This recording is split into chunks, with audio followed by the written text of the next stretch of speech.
आदित्य का हाथ उस दीवार में थोड़ा तेज़ी से पड़ता है और माया का प्रभाव दोबारा से ज़िंदा हो जाता है। इसका मतलब ये होता है कि अब प्रताप ने जितनी खुशियाँ देखनी थी देख ली। अब आज से उसका बुरा समय चालू होता है। दूसरी ओर पार्टी में जब प्रताप आदित्य को नहीं देखता तो जोता सिंह को पता है कि आदित्य कहाँ है। तो जोता सिंह उसको बताता है कि वो मुझे वॉशरूम का पता पूछ रहा था, मैंने उसको भेज दिया। तो वो जोता सिंह को डांटता है प्रताप और कहता है कि तुमने उसको अकेला क्यों जाने दिया।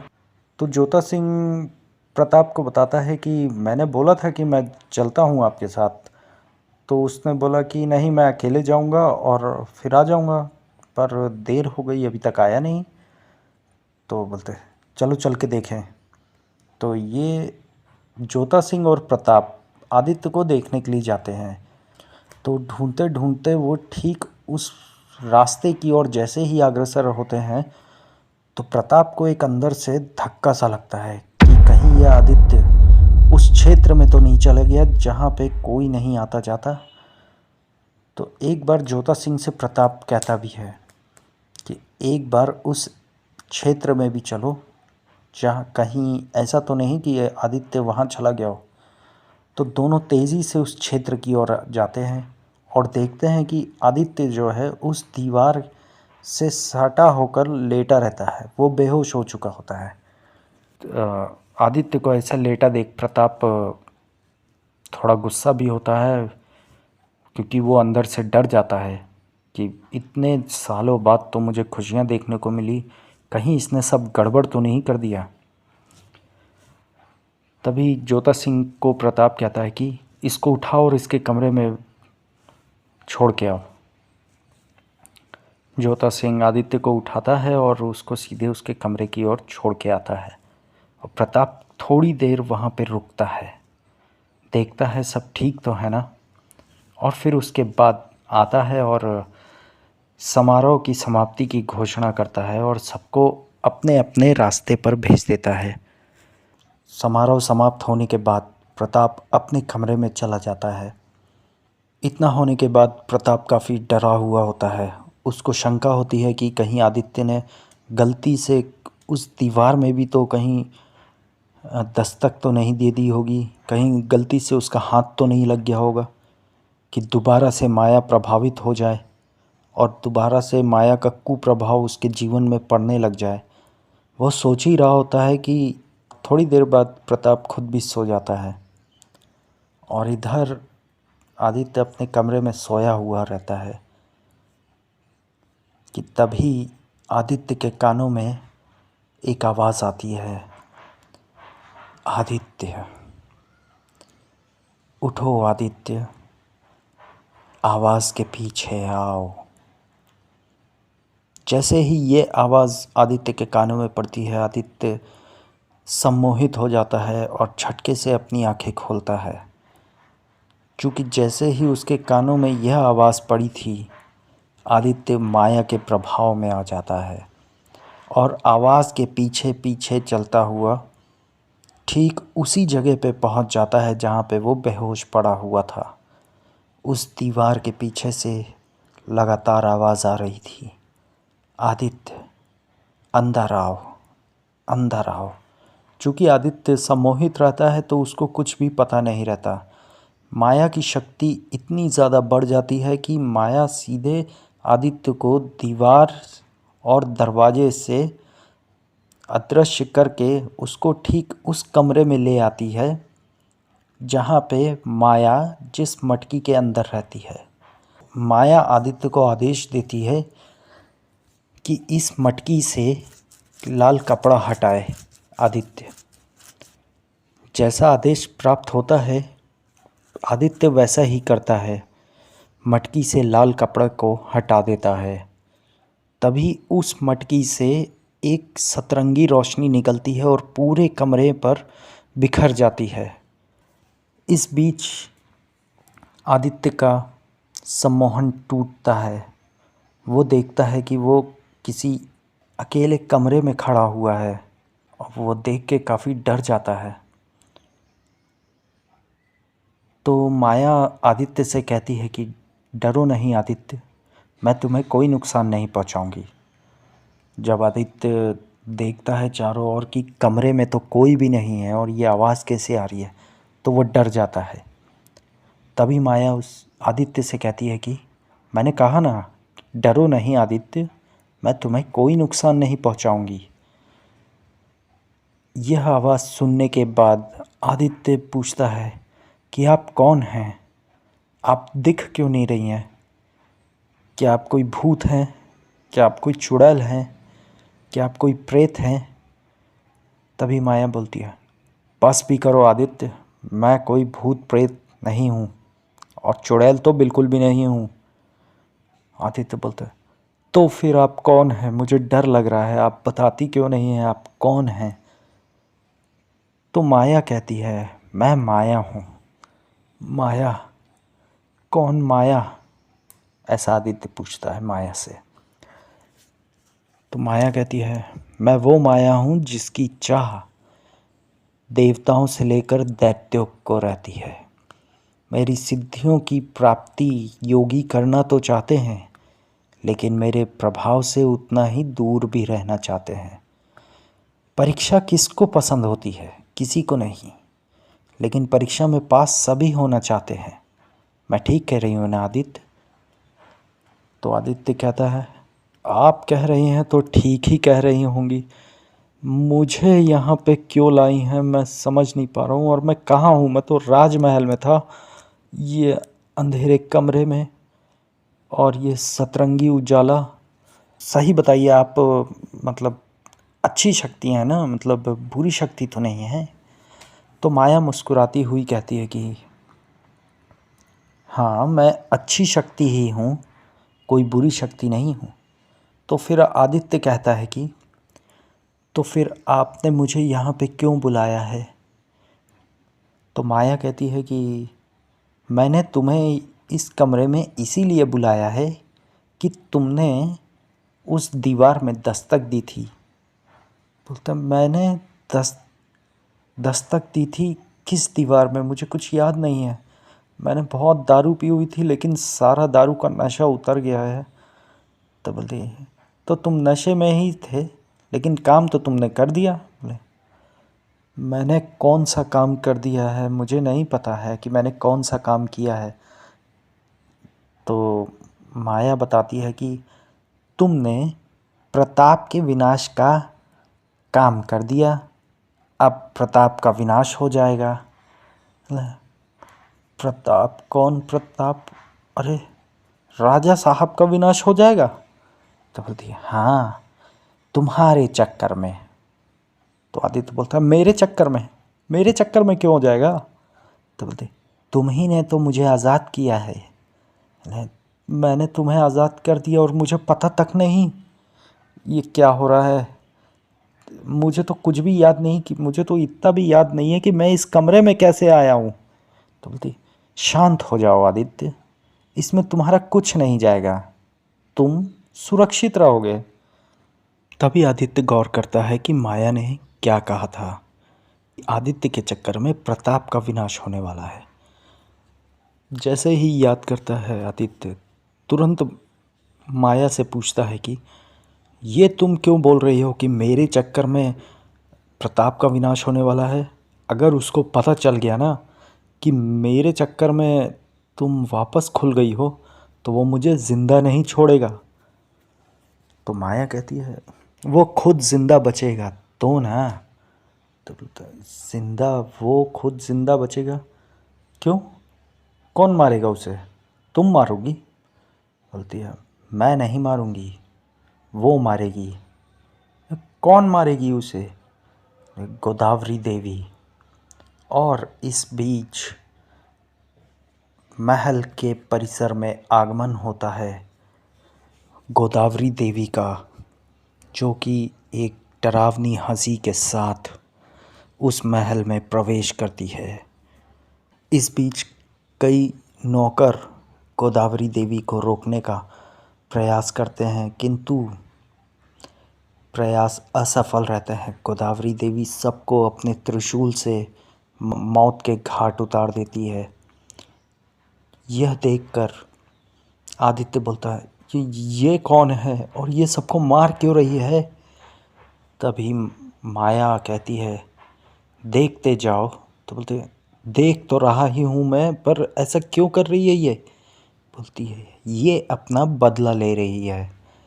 बोलती बदला ले रही है तो सबको मार के बदला ले रही है।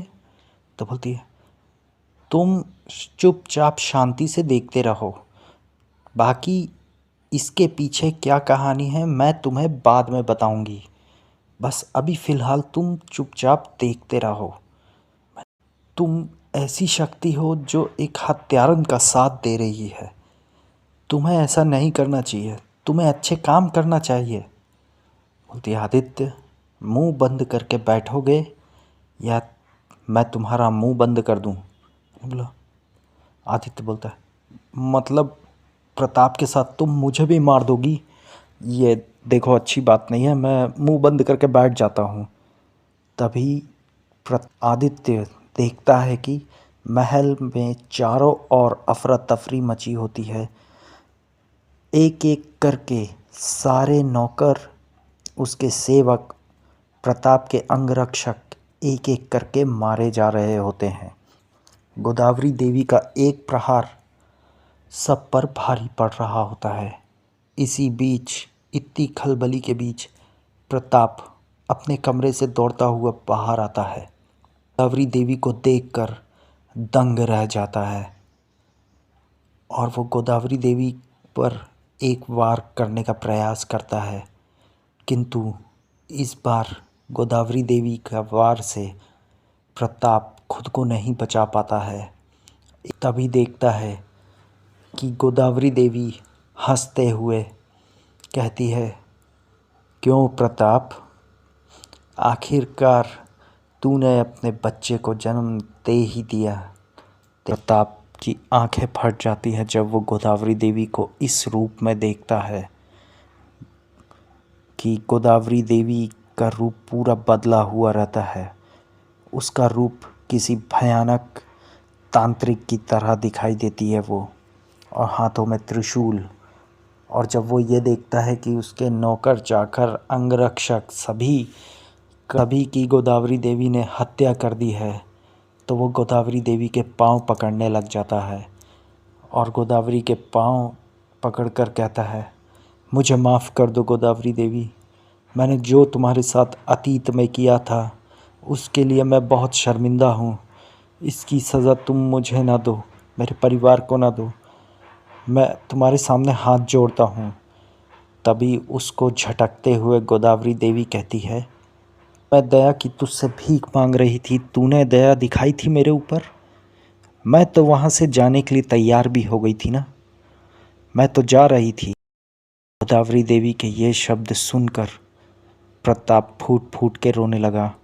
बोलता है मैं कुछ नहीं भूला हूँ गोदावरी देवी, किंतु मैं चाहता हूँ कि तुम मुझे क्षमा कर दो। बहुत सालों बाद मेरे जीवन में इतनी खुशियाँ आई हैं गोदावरी, कृपया मुझसे ये खुशियाँ ना छीनो। तभी गोदावरी देवी उसको प्रताप को झटकते हुए कहती है कि उस समय तूने मुझ पर कोई दया नहीं दिखाई थी, आज मैं तुझ पर कोई दया नहीं दिखाऊंगी। मेरे बच्चे की मौत हुई थी तेरे एक प्रहार से, उसने तेरा क्या बिगाड़ा था। है तेरा हर बच्चा तेरी पत्नी के गर्भ में ही क्यों मर जाता है, क्योंकि तूने मेरा बच्चा मेरे गर्भ में मार दिया था, इसलिए तेरे हर बच्चे को मैं खाती हूँ गर्भ में ही। यह सुनकर प्रताप के हृदय फट जाता है और वो दुखी हो जाता है। अभी वो बार बार गोदावरी देवी से बोलता है आखिर इतने सालों बाद तुम यहाँ पे क्यों आई हो, किस लिए आई हो, यहाँ से चली जाओ, हम लोगों को हमारे हाल में छोड़ दो। वैसे ही हमारे जीवन में बहुत दुख था, बड़े ही मुश्किल से खुशियों का चेहरा देखा है। तो गोदावरी देवी उसको रोकते हुए बोलती है हाँ, वही खुशी तो तुझसे छीनने के लिए आई हूँ। ये देख तभी गोदावरी देवी अपनी तंत्र शक्तियों का प्रयोग करके सीधे प्रताप के बच्चे को लेके आती है और तभी उसकी पत्नी गोदावरी देवी के पीछे आती है और उसको रोकने का प्रयास करती है, लेकिन गोदावरी देवी के त्रिशूल के एक वार से प्रताप की पत्नी वहीं दम तोड़ देती है और प्रताप के दूध मुँह बच्चे को लिए गोदावरी देवी सीधा हवा में उड़ जाती है और कहती है, आज आज मेरा प्रतिशोध पूरा होगा। आज तेरी आंखों के सामने तेरा बच्चा भी मरेगा और मेरी आंखों के सामने तू भी मरेगा, तब जाके मेरे कलेजे को ठंडक मिलेगी। इतना कहते ही गोदावरी देवी प्रताप के बच्चे को ऊपर से ही फेंक देती है। चूँकि ऊंचाई से उसका बच्चा जब ज़मीन में गिरता है तो उसके बच्चे के टुकड़े टुकड़े हो जाते हैं। यह देखकर प्रताप कुल सुन्न हो जाता है। किसने कभी अपने जीवन में सोचा भी नहीं था वो उसके साथ आज हो रहा होता है। यह देखकर आदित्य बोलता है, अरे बच्चे की क्या गलती थी, उसकी पत्नी की क्या गलती थी, उन दोनों को क्यों मार दिया? गलती अगर प्रताप की थी तो प्रताप को मारना चाहिए था ना। आदित्य के मुंह से इतना रोष वाले शब्द सुनकर माया कहती है, मैं तुम्हारी समस्या समझ रही हूँ, तुम ये देखने के आदी नहीं हो, लेकिन अफसोस तुम यहाँ पे हो तो तुम्हें देखना पड़ रहा है, पर चिंता मत करो, तुम्हें कुछ नहीं होगा। मतलब तो माया की आवाज़ सुन के कहता है, अरे मैं चिंता ना करूं कि मुझे कुछ नहीं होगा, लेकिन वहाँ तो दो दो बेकसूरों की जान चली गई ना। दो की छोड़ो, पता नहीं 15-16 आदमी निपटा दिए इस गोदावरी देवी ने। आखिर ये गोदावरी देवी है कौन और आखिर इनको मार क्यों रही है? बोलती, ये मैं तुम्हें फिर कभी बता दूंगी, अभी देखो वहाँ पे क्या हो रहा है। आदित्य बोलता है, अरे यहाँ पे हत्या होती जा रही है और तुम बिल्कुल इस चीज़ को बिल्कुल सहजता से लेती जा रही हो और बोल रही हो कि वहाँ देखो वहाँ क्या हो रहा है। तभी आदित्य देखता है और उसकी आंखें फटी की फटी रहती है। आँख, तूने मेरी ज़िंदगी खराब की थी, मैं तेरी ज़िंदगी तुझसे छीन रही हूँ। तभी, सब तो छीन लिया है तूने मुझसे, अब क्या बचा है? अब मेरा जीवन बचा है तो वो भी छीन ले। तो गोदावरी देवी कहती है, हाँ, ये जीवन छीनने में मुझे वो आनंद सुख की प्राप्ति होगी जिससे मुझे मोक्ष प्राप्त होगा।